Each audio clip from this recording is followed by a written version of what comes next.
Welcome, everyone. It's FAQ Friday. I'm Andrew Beach, Executive Career Coach.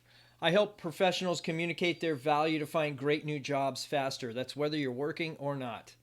I have an assistant in the room that's actually offering me some background noise. So you might hear somebody whining, maybe even barking in the background because they're high maintenance.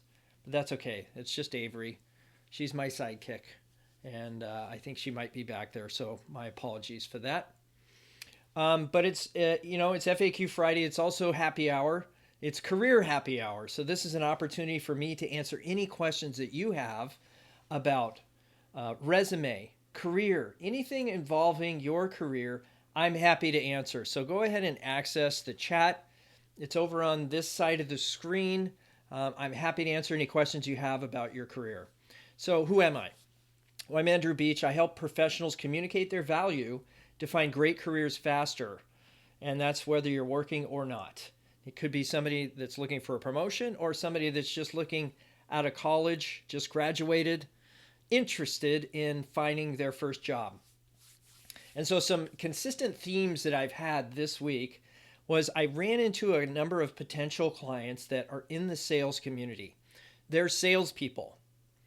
Now imagine this, a salesperson that doesn't know how to sell themselves to a future employer or is having difficult times doing that. Happens more frequently than you can imagine. So I will tell you that nobody is immune to this thought or the idea of networking. When it comes to our own careers, finding employment, it's kind of a foreign thing. We're really used to maybe as salespeople selling a product or service to another person or company that we know has value. But doing that same thing for ourselves, looking inward to understand our product or service and what we really bring to the table, can often be a challenge for most people. And salespeople aren't immune to that. And so I would recognize that as a salesperson, you still have to develop a definition of your product or service and then actually put it in a context. I need to understand the customer first before I actually go and sell my product or service to that customer. So in this case, that would be a hiring manager. Well, for a salesperson, who's the hiring manager? Would that be a sales manager, VP sales, director sales? I need a drink, excuse me. It's understanding what's important to that person. Do they have numbers they're meeting or beating or want to beat? The numbers never go down. At least that's been my experience in sales. It's always up and to the right. What does that look like? What sort of things can you do as a salesperson to improve your chances of getting hired? Now, it's funny because often there's situations where salespeople, through no fault of theirs, there's an acquisition. And so the assumption is that a salesperson that isn't at a company still selling doesn't have the performance metrics. So in sales, as with any profession, you should have some sort of measurables, some metrics that you can point to say, you know what, even though I'm not there anymore, or even though I'm looking for work at your company, here's what I bring to the table. Okay? And so that's something to think about when you go through this process, is that not everybody is waiting around for you to tell them about your strengths or your skills. Okay? They're trying to solve their own problems. So it's in your best interest in a networking situation to understand what problems you can solve for those people. Okay? So just keep that in mind. Now, so the other part of that is often I've run into people that think that networking to find work is about me asking that person for a job or telling my story or sell, right? It's selling yourself to somebody else. Well, you can't sell anything until you first identify a problem, an issue, a concern, something that you can solve.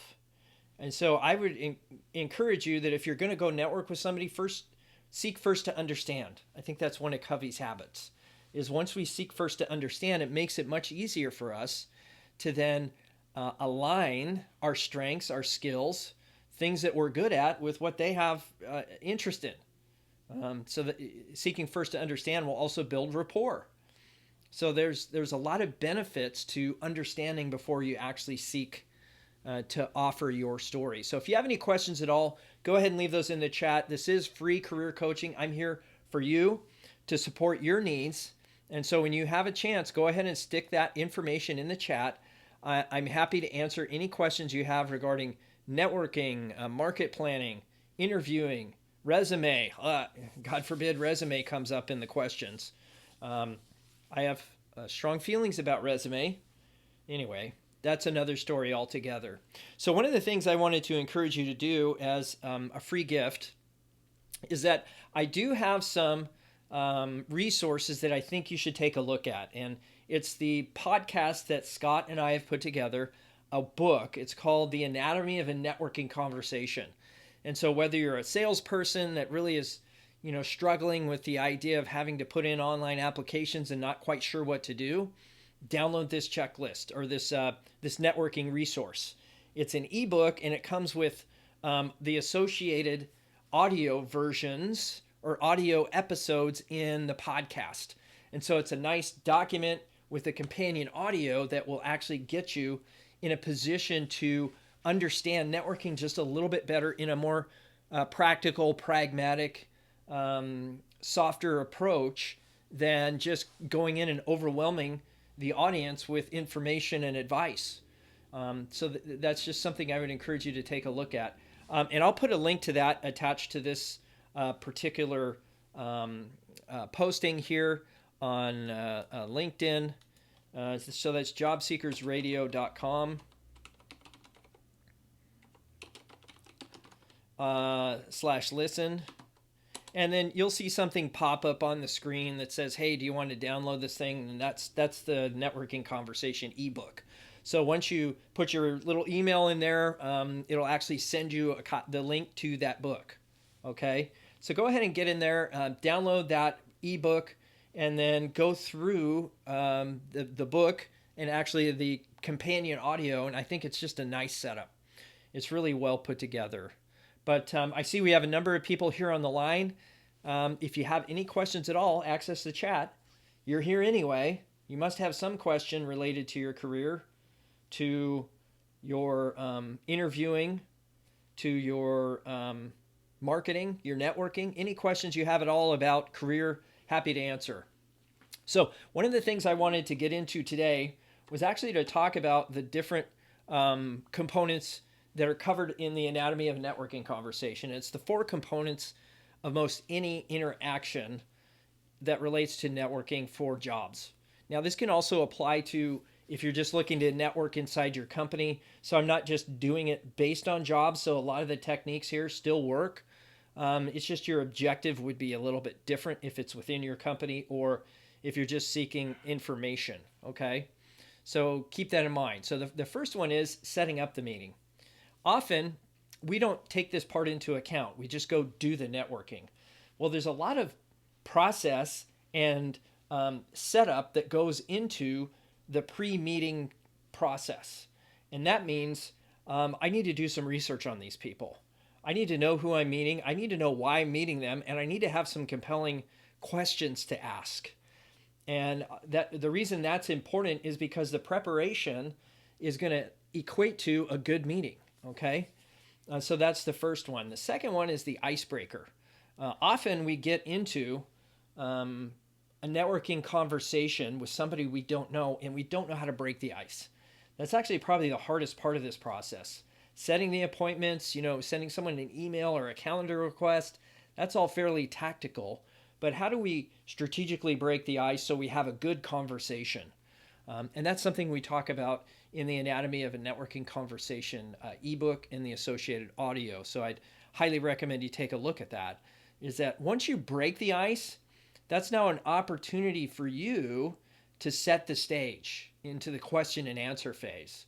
Now, during this process, yes, part of the icebreaker is to share your brand message. So if you don't have a brand message, you need to maybe consider getting one. So you cover a lot of items in the icebreaker, including sharing your message, so that people know why you're there and what you're all about. And then that leads right into literally the question and answer phase, which is the part of the process that a lot of people miss because they think they should be telling. And the old adages or the platitude or what do they call that?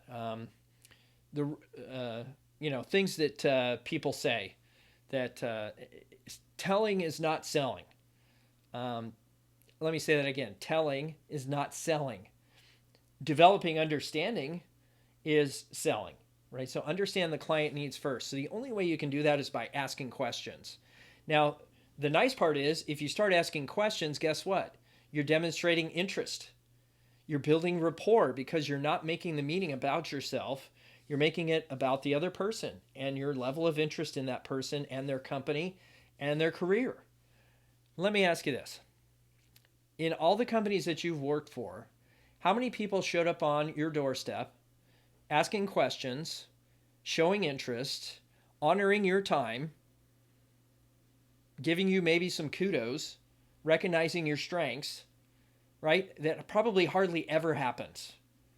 I'm just speaking from experience that not every organization is mature enough to actually proactively encourage their people.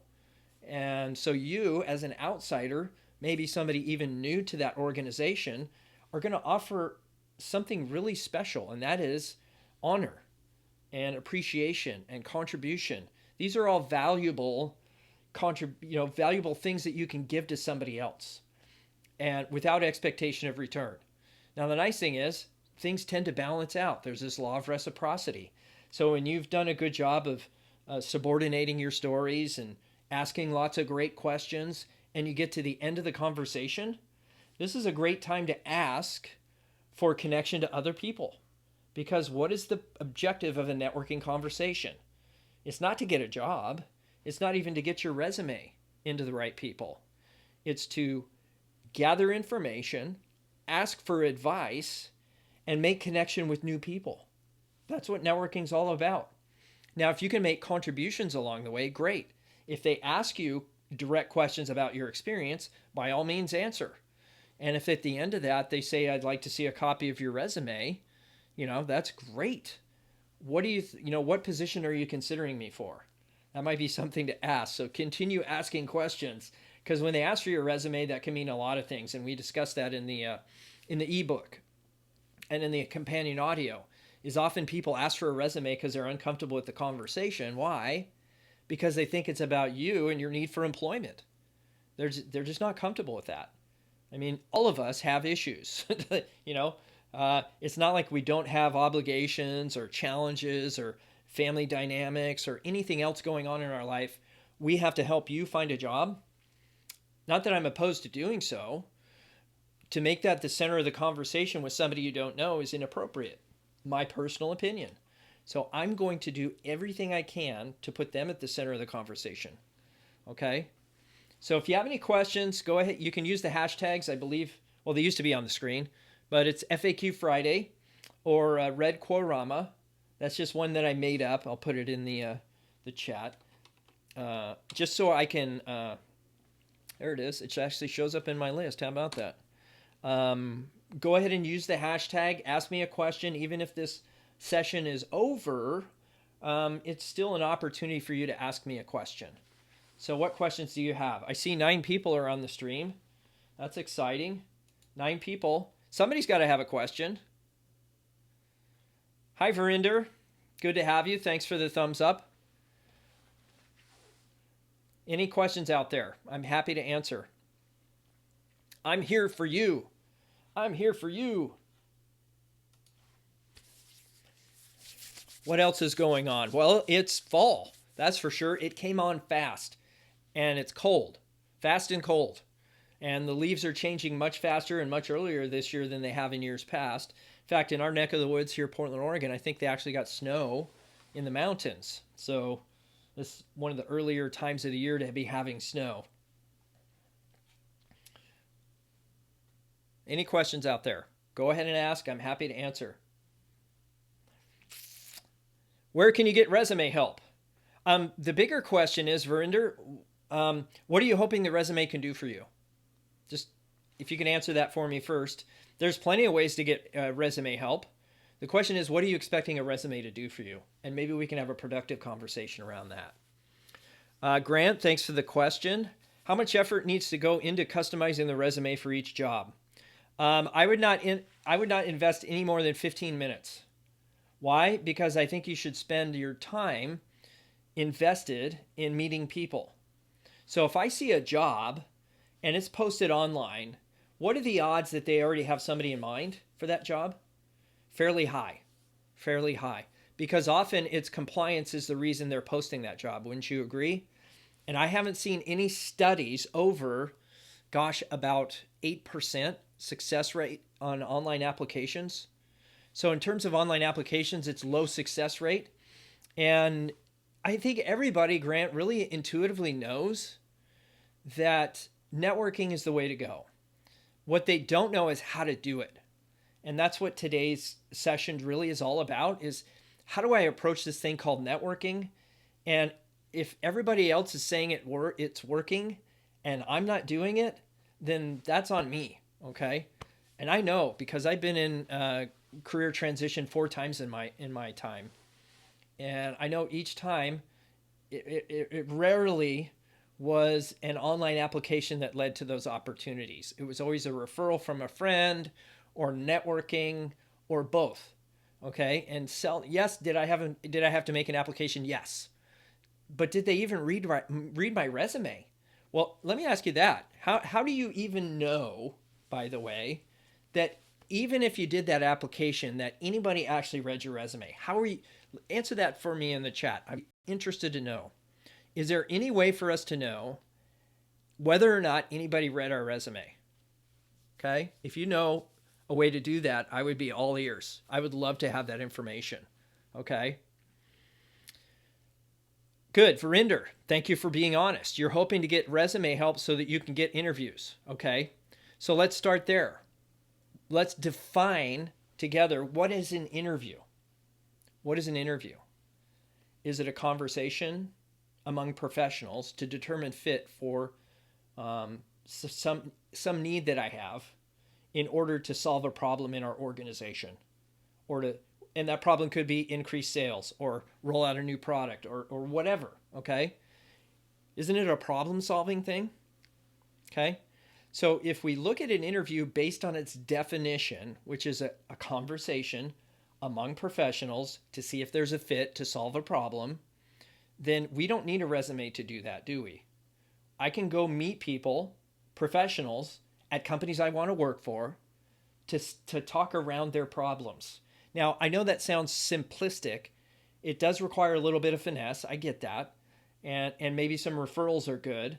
But the thing is, more often than not, there's somebody that this company or this person or this hiring team has in mind. And the only reason they're posting it is for compliance. And if I'm wrong, interview some of the HR people, the HR recruiters that you've collaborated with. Okay? What percentage of the time is the candidate selected one that's actually known to the hiring team? And I bet they probably don't track that. That would be my suspicion. Okay? That would be my suspicion.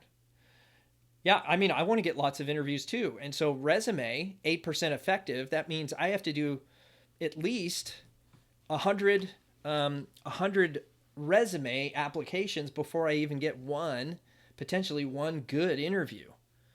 Is that effective use of my time? No, that's called data entry. So that makes me uniquely qualified to do data entry by entering information into a computer. Okay, that's what that's called. Hi, Lisha. Good to have you. You're in Washington, D.C. Welcome. How do I create a network on the West Coast? Well, here's the thing. There's this great platform called LinkedIn. I think you might have heard of it. It shows you all the people and the companies they work for on the West Coast. And so my recommendation would be, depending on where you want to go on the West Coast, couple things. In fact, I did Scott and I did a podcast on this recently, so you might go check that out, jobseekersradio.com, how to find jobs in another city or something like that. Just go through the list of podcast episodes and you'll find it. So the first thing I'd recommend is it's good if you know somebody on the West Coast and make that your base of operations. It doesn't mean you have to live there or even end up there. Okay, so if you know somebody on the West Coast, it's good to have a base of operations there so that you have an opportunity to stay there when you're interviewing or doing your networking locally. So that's the first thing I would do. The second thing I would do is I would probably get a Google Voice number that's a West Coast number. Why? Because that's one less reason for people to doubt my commitment. I don't want anybody doubting my commitment to the West Coast if that's where I want to be. Okay. The third thing is if you can swing it, I mean, I'd get my cost of living so low that if I have to relocate, and if you have enough financial runway to do this, if I have to relocate in advance, that I have the financial means to do that.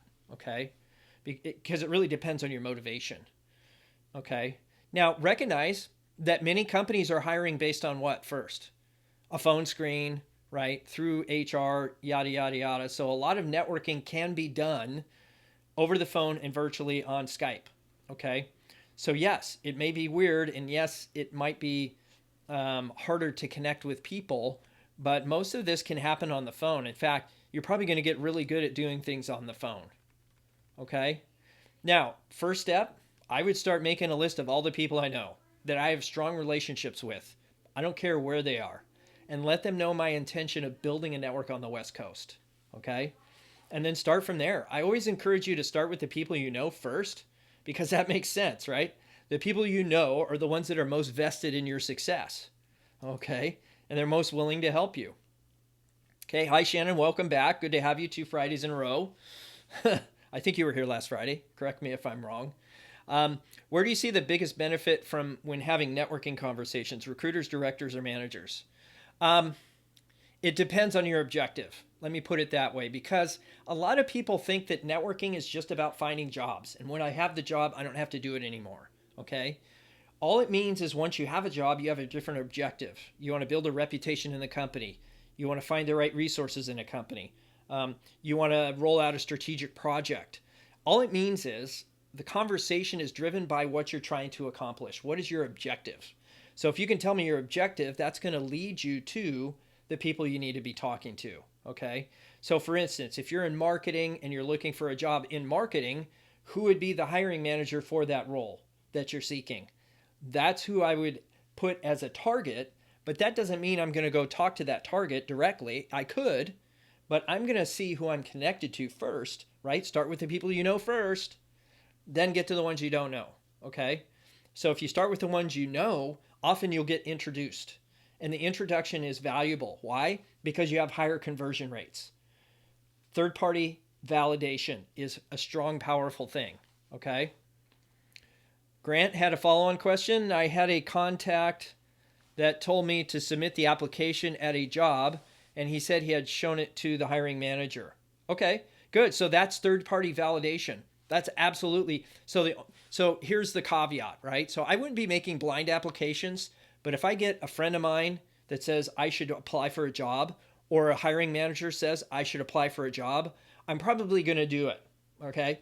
Because they see something in me that they're willing to stake their reputation on, okay?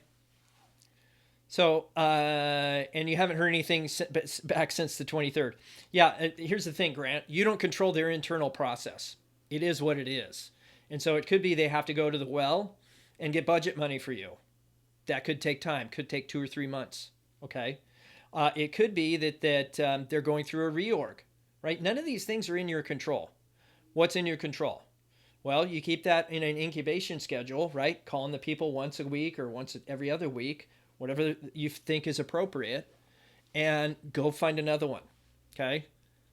Because here's the thing. You may put all your eggs in that basket and it not actually pan out. It's a dud. It does happen, okay? So, yeah, just keep in the game. Find the next one, all right? Not every at-bat is going to be a home run. Some might be a strikeout, a base hit, maybe a double knock, right? A 3-bagger, whatever that looks like, okay? But each swing is a little bit different. And just keep in the game. You got this. Yeah, any other questions out there, guys? Thanks for all these questions. I appreciate that. Happy to answer. I'm here for you. Yeah. Yeah. Oh, is that kind of like checks in the mail? Grant? Yeah, checks in the mail. I sent it out last Tuesday. Yeah, I would not count on the recruiter to reach out to you. Okay. I would reach back out to them or reach out to the recruiter directly. Okay. I would not wait. And then if that still doesn't pan out, I would just put them on some sort of follow up schedule and go find another opportunity. Okay. Maybe it's actually even another opportunity inside that company with another group. If it's large enough, that's not uncommon. Okay. If they're not willing to make it happen, then go make it happen for yourself somewhere else. So, and I think that really points out something, Grant, and I appreciate you saying that because here's the thing, no one's going to be as interested in your career future as you. And that's just the truth. So even though this person introduced you to a hiring manager or even put your stuff in front of a recruiter, they're not going to sit there and babysit your application or continually push you nonstop inside that company. They feel like they've done their contribution for your process. So I would absolutely thank them profusely. I'd send them a handwritten note saying thank you. Why? Because I want to make sure that I'm acknowledging and rewarding, maybe even the behavior that I want rewarded. Getting a job is not the reward. The reward is someone was willing to stake their reputation to put you in front of that hiring team. That is something that is valuable, right? That someone be willing to do that. Okay. All right, guys. Well, listen, I got to run. I do appreciate your time and attention this week, and have a great weekend. As always, this FAQ Friday, Red Quarama, Career Happy Hour. I'll see you guys next week, every Friday, 3 p.m. Pacific time. You can count on me to be here to answer any of your career questions. Please spread the news with all your friends. Okay? Take care, guys. Have a